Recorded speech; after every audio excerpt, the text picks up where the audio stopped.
大家好，歡迎收睇呢個瞬間看獨贏嘅環節啦。咁都季尾啦嚇，咁都要瞬間看獨贏下嘅。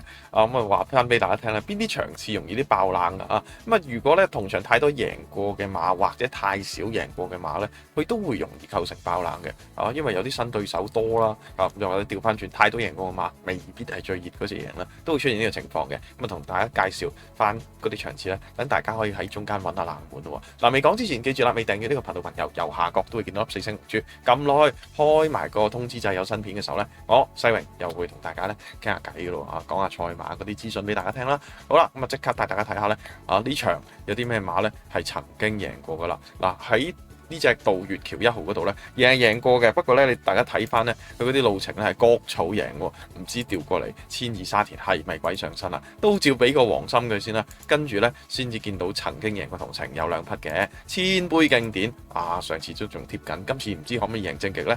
正極人喺度啦，嘉應駿馬都贏過同程2次添㗎，最多係佢啦。俾紅心佢啦，贏過普魯托斯呢啲咧就跑過1次嘅啫，冇嘢睇喎。精益飛駒亦都係啦，包尾㗎嚇。咁所以呢啲馬可以睇低啲啦。滿利時初出嚇，試閘自己望下狀態啦。標致繁星跑過幾次，暫時咧都冇嘢睇住嘅。跟住呢隻咧8場嘅致勝勳章，話個落班要跑1650啊，都仲未得。電子騰飛跑過4次，亦都冇嘢睇住㗎嚇。咁呢啲馬咧，即係有時大家見輸一個馬位你追咧，即刻又會唔得嘅。點解咧？因為佢都未夾夠分。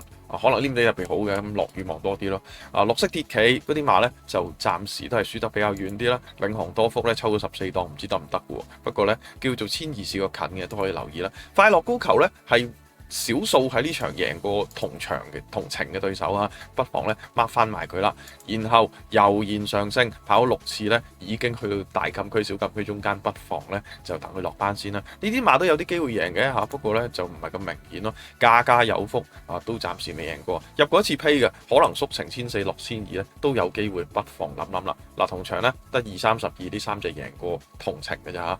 另外咧杜月橋就贏谷草嘅，大家小心啲啦。好啦，節目時間差唔多啦。多謝大家收睇，我哋聽日再見，拜拜。